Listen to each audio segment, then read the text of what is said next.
భక్తి అమ్మవారి శక్తి ఈ నరాక యుగంలో మానవులు అనేటి వారు చెల్లించలేదట.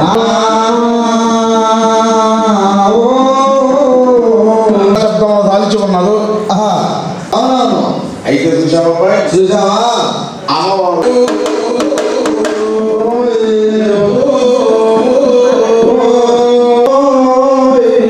అమ్మవారికి కోరినంత కుంకము, కోరినంత పసుపు, పొరుగుడు కుంభములు, రేవల పడుగు, ధనుగూడు కుంభాలు, ధనుమల పడుగు, ఉత్తర గౌడి కాడ, ఉదయ పంగళ్ళు, దక్షిణ గౌడి కాడ, రామరేఖలు లాంటి కూడా తూర్పుకొనడ ఉత్తరం దక్షిణ ఉన్న తుమ్మకములు కూడా అమ్మవారు ఆనందం కొట్టి అమ్మవారు ప్రదర్శన చేస్తూ ఉన్నారట.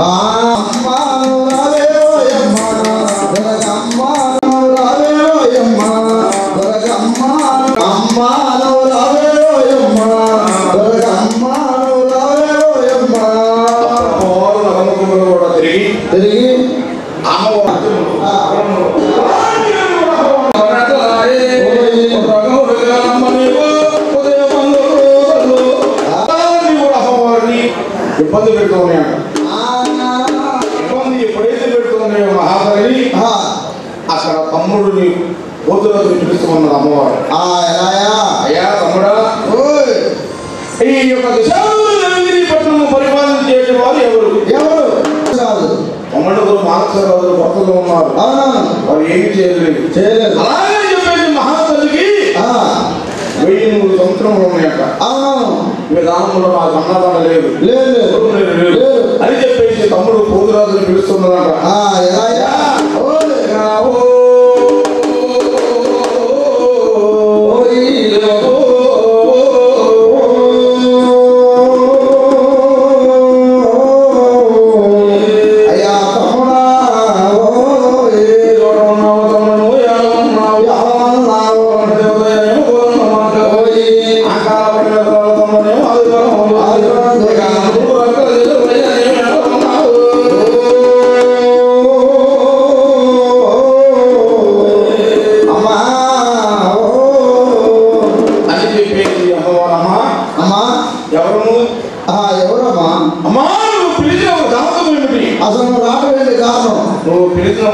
ఏమిటంటే ఈ యొక్క దేశాదేవి పట్టణం పరిపాలించేది రాజులు.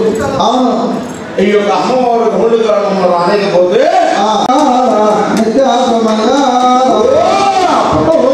పొట్టలో నువ్వు పట్టగానే నొప్పించి పొట్టగానే పెట్టి పట్టుబాలు రక్షణ వేయాలి, సరిగ్గా వేయాలి, జగనమ్మకు మాలకము పొదలకు అంకమ్మకు క్షమగా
కాబట్టి మనమంతా కూడా ఆమె కులాలు ఒక్కటే అని తెలియజేయడానికి గంగాదేవి ఈ రోజున మనం ఈ పంబలవారు అనేటువంటి వారు ఆరాధిస్తారు.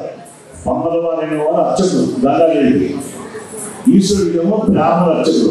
గొప్ప చూడండి ఎక్కడెక్కడ కలిసాయో. ఇదంతా అంటే హిందూ మతంలో ఉన్న గొప్పతనం. దీన్ని మనం కూడా ఆచరించాలి. ఇవాళ మనం జాతర చేస్తున్నామంటే ఎంతో పుణ్యం చేస్తున్నాం. ఎక్కడో 12 ఏళ్ళకోసారి గంగా పుష్కరాలు, కృష్ణా పుష్కరాలు, గోదావరి పుష్కరాలు జరుగుతుంటాయి. అట్లాంటిది అక్కడ మనపై సవాల్ చేస్తాం. కానీ ఇవాళ గంగాదేవి మన ఇంటి ముందుకు వచ్చి మన యొక్క పూజలు అందుకుంటూ మన కొడుకు నుండే పొందుతోంది. ఆ గంగాదేవి ఎవరంటే సాక్షాత్తు మన గంగమ్మే. ఆ నీరు లేనిదే మనం లేము. నీరు ఎక్కువైనా ప్రమాదమే, తక్కువైనా ప్రమాదమే. ఆ నీరు అమ్మ తల్లి నువ్వు బ్యాలెన్స్గా ఉండి మా జీవితాలని బ్యాలెన్స్గా చేయమని చెప్పి మనం కోరుకుని చేసే జాతరే ఈ కొలుపు. ఈ కొలుపుల్లో ఇవాళ మన ఏలూరులో ఏడు గ్రామ ప్రజలు చేస్తున్నారు. తూర్పు వీధి, పడవల వీధి, దర్శన వీధి, గంగా గాలుగలపేట, లక్షవాలపేట, పవర్పేట గాలుపేట ఉండే. అలాగేమో తగిలమూడి, ఇంకా పత్తిమాల ఒకటే ఉంది. పత్తిమాల అమ్మవారు ఏలూరులో 10 గంగాల దేవాలయాలు ఉన్నాయి ఏలూరులో. అవి కూడా గమనించంటే దక్షిణపు వీధి, తూర్పు వీధిలో ఉన్న దేవాలయాలు పిరమిడ్ మోడల్గా ఉంటాయి. అంటే ఒక ఇలా ఉండి 4 పలకలుగా ఉండి పైన గోపురంలాగా సింగిల్ గోపురంగా ఉంటుంది. ఒక పిరమిడ్ ఆకారం ఉంటుంది. అలాంటి ప్రత్యేక స్ట్రక్చరు ఎక్కడ ఏ హిందూ దేవాలయంలో ఇలాంటి స్ట్రక్చర్ కనపడదు. ఎప్పుడు 100 సంవత్సరాలు 150 సంవత్సరాలు పెట్టినటువంటి ఆలయాలు. అలాగే ప్రతి చోట కూడా మనం చేసే గంగానమ్మ, ఈ గంగానమ్మ ఎక్కడ ఉందంటే యాక్చువల్గా గంగోత్రి అంటాం. గంగోత్రిలో గంగానమ్మ పుట్టిన చోటు మాత్రమే గంగోత్రి ఉంది. మళ్ళీ మనకి ఏలూరులోనే గంగానమ్మ కురుస్తున్నాం. ఇలాగే గంగానమ్మ వచ్చేవాడు తిరుపతిలో కూడా ఉంది. గంగమ్మ జాతర చేస్తారు, శ్రీశైలం చేస్తారు. ఈ పంపల వాడిని ఏం చేస్తారంటే ఆడవాసం మందించే అలా ఆడవాసం వేసి ఆ పంపల అర్చకుడిని మనం కురుస్తాం. అర్చకుడికి ఆడవాసం వేసే పద్ధతి మన ఈ ప్రాంతాలలో ఎక్కడ కనపడదు. ఇదంతా చరిత్ర, ముందు చెప్పిన పురాణం. ఇప్పుడు మనం చేస్తుంది ఏంటంటే ఇవాళ అత్యంత ఉత్సాహం పెరిగిపోయి ఏలూరులో పోటాపోటీగా జాతర అనేది ఒక సోషలైజ్ చేసాం. సోషలైజ్ చేస్తుంటే హిందూ రకరకాల మార్పులు వచ్చాయి. కొత్తగా మార్పులు తీసుకొచ్చి మనం ఇంక్లూడ్ చేసి చేస్తున్నాం. కానీ నిజానికి పూర్వ రోజులు మా చదువులో 1950 తెలుసు, జాతర భయపడేవాడు, పిల్లల్ని అందించేవాడు, ఇందులో బదులు ఇచ్చేవాడు, బదులు ఇవ్వడం అవి రకరకాలు జరిగేవి. చాలా భయంకరంగా ఉండేది ఆ రోజు జాతర. అలాంటిది ఈ రోజు జాతరలో రావకోట్లాలను వెంకట సప్తాహాలను చేసే పరిస్థితి మనం ఇచ్చాము. అందుకే దీనివల్ల ప్రతి ఒక్కరు పేరు పాల్గొనే అవకాశం వచ్చింది. ఇంతకంతా మనం చేసే కొన్ని నియమాలు ఉన్నాయి. నియమాలు ఏంటంటే వీటిలో మనం పాల్గొనేప్పుడు ఇళ్లలో మనమే కాదు, ఇప్పుడు ప్రపంచంలో మన ఆంధ్రదేశంలో పంచాంగం పాటించడం కూడా ఎవరు కూడా ఈ 3 నెలలు కూడా ఏం చేయదు. ఒక ఎదురుగా నియమం. చాలా మంది ఆ ఎదురు పక్క బయట జరుగుతున్నారంటే అంటే అలా అటువంటి పరిస్థితి ఉంది. అలాగే మనం చేసే కార్యక్రమాల్లో అమ్మవారి పట్ల ఏకాగ్రత ఉండడం కోసమని మిగతా కార్యక్రమాలు చేయగలరు. అంత మాత్రమే ఇంట్లో పూజలు చేసుకోవడం లేదు. అమ్మ గుడ్డలోకి వెళ్ళి గుడ్డలో పూజలు చేయడం చెప్పరా. కానీ కొంతమంది చాలా సుఖేది అమ్మ ఇంకా ఉంది, కార్తీక మాసం చేయొద్దు, ధనుర్మాసం చేయొద్దు, ఇంకే మాసాలు చేయకూడదు, మనం ఇక్కడ గొడవలు కలగకూడదు అని కొంతమంది కొత్త భాష చెప్తారు. అది తప్పు. ఎలా అంటే అన్ని గొడవలు కలవచ్చు, అమ్మవారిని పూజ చేయొచ్చు. మనం ఏంటంటే ఈ జాతర 3 నెలలు కూడా ఆ గంగానమ్మ అమ్మవారిని మనం పూజ చేసే బాధ్యత ఉంది. ఈ నియమాన్ని అందరూ పాటిస్తూ చక్కగా అమ్మవారి జాతరను అందరూ జరుపుకోవాలి. మా అదృష్టం ఏంటంటే దర్శన వీధిలో మా పండుగ సందు పలవైన అంటారు. మాకు తూర్పు వీధి నుంచి అమ్మవారు వస్తుంది, పడవ మీద అమ్మవారు వస్తుంది, ఇప్పుడు పక్కన దర్శన వీధి అమ్మవారు పెట్టారు. ముగ్గురు అమ్మవారు కూడా మాకు వారంలో 3 రోజులు మా వీధిలో తిరుగుతారు, సంచారం చేస్తారు. మా అదృష్టం నిజంగా చాలా గొప్పదన్నమాట. అందరికీ ఒక అమ్మవారే తిరుగుతుంది. మా అదృష్టం మా పుణ్యం అన్నమాట. మా వీధిలో ముగ్గురు అమ్మవారు రాత్రి 12 గంటలకు అమ్మవారు వచ్చింది. 11 గంటలకి ఇవాళ మధ్యాహ్నం 3కి ఒక అమ్మవారు వచ్చింది. రేపు మంది చూపి అమ్మవారు వస్తుంది. వీళ్ళంటే మాకు ఎడపడ అమ్మవారు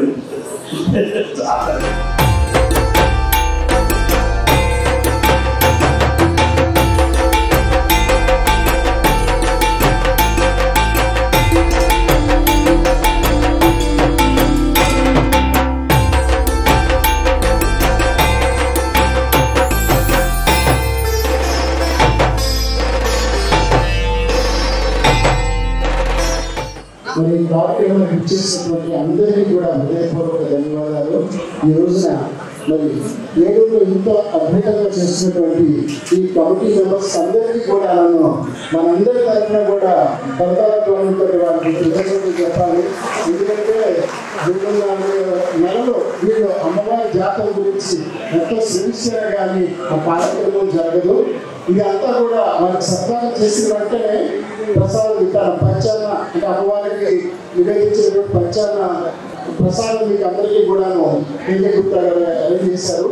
ఇదంతా అయితే ఒక 10 నిమిషాలు అయిపోతుంది. అమ్మాయి ఎంత చదివిన వాళ్ళందరూ కూడా ఇంకొక 10 నిమిషాలమ్మా. ఎందుకంటే ఆడవారికి అందరికీ లోపల అరేంజ్ చేశాము, మగవాళ్ళందరికీ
అప్పుడు ఈ యొక్క అంతా కూడా ఈ సైంటిఫిక్ రీజన్తో జరిగేది. ఒక పసుపు కానీ ఒక వేప కానీ ఆ కర్ల బండి యొక్క నేరులు గీకులు లోహం కెమికల్స్ ఏమీ లేకుండా మొత్తం ఏక మాతో చేయడం కానీ ఇవన్నీ కూడా సైంటిఫిక్ రీజన్స్.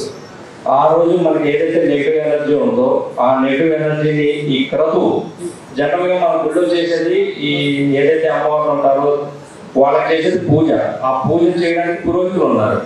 కానీ ఈ క్రతువు చేయడానికి పమ్మని అతను ఆ అమ్మవారిని ఆహ్వానించి అతని ద్వారా ఈ క్రతువు అంతా జరిగి మొత్తం ప్రజలందరూ సుఖ సంతోషాలు ఉండాలని చేసేది ఈ జాతర. సో కాబట్టి ఈ జనాలందరికీ ఎంత భక్తి శాతం పెరగడం అనేది చాలా ఆనందకర విషయం ఇవాళ రోజుల్లో. ఈ భాగ్యం మన ఏలూరు ప్రజలకు దక్కడం అన్నది ఇంకా ఆనందించే విషయం. నేను ఒక ఏలూరు వాసిగా ఈ అవకాశం నాకు ఇచ్చినందుకు మన వైఎంహెచ్ఆర్ సభ్యులకి మా తోటి కంపెనీ సభ్యులకి ప్రజలకి అందరికీ నా హృదయపూర్వక ధన్యవాదాలు తెలుపుతున్నాను. నమస్కారాలు తెలియజేస్తూ ఇవాళ ఈ కార్యక్రమాన్ని ఈ యొక్క జాతర యొక్క ముఖ్య ఉద్దేశం అలాగే మన పురప్రజలందరూ కూడా పాటించవలసిన నియమాల గురించి ఇక్కడికి విచ్చేసేటువంటి ఏడు కమిటీ సభ్యులు ఇక్కడికి విచ్చేశారు, అలాగే పెద్దలు విచ్చేశారు. అందరికీ కూడా ఈ యొక్క కార్యక్రమ విశేషాలు అందరికీ కూడా తెలియాలి. విషయాలంటే రకరకాల పుకారు షికారులు చేస్తున్నాయి.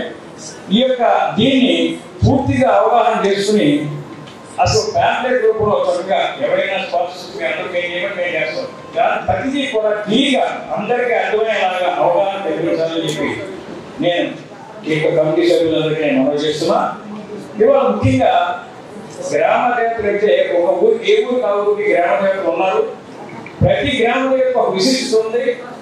ఒక కుటుంబంలో ఉన్నారు. ఈ మధ్య కాలంలో మన ఈశ్వర ప్రాంతంలో కూడా మనం చూస్తున్నాం. వాళ్ళు కూడా గ్రామ దేవతలు వెలిసినటువంటి సందర్భాలు ఉన్నాయి. అవన్నీ కూడా పూర్తి పాడేది అన్నీ కూడా సత్యమే. అంటే ఆ యొక్క పవర్స్ అన్ని కూడా లేవు అనేది అన్నీ ఉన్నాయి. అంచేత ఈ జాతరకి మన చుట్టాలని బంధువులందరూ తీసుకుందాం, అందరినీ కూడా చక్కగా ఆహ్వానిస్తాం. ఇది ఒక పెద్ద పండుగ. సంక్రాంతి పండుగ అంటే పెద్ద పండుగ. దాదాపు 45 రోజులు ఇంటిగా అనుకుంటాం.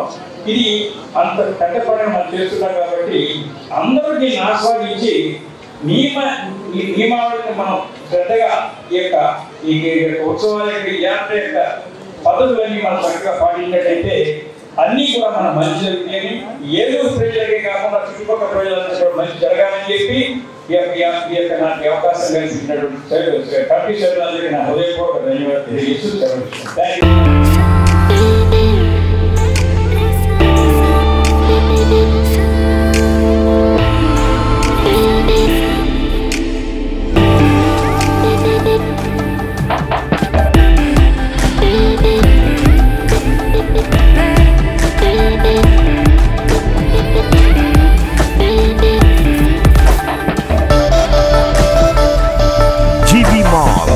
RR Pet, Eluru.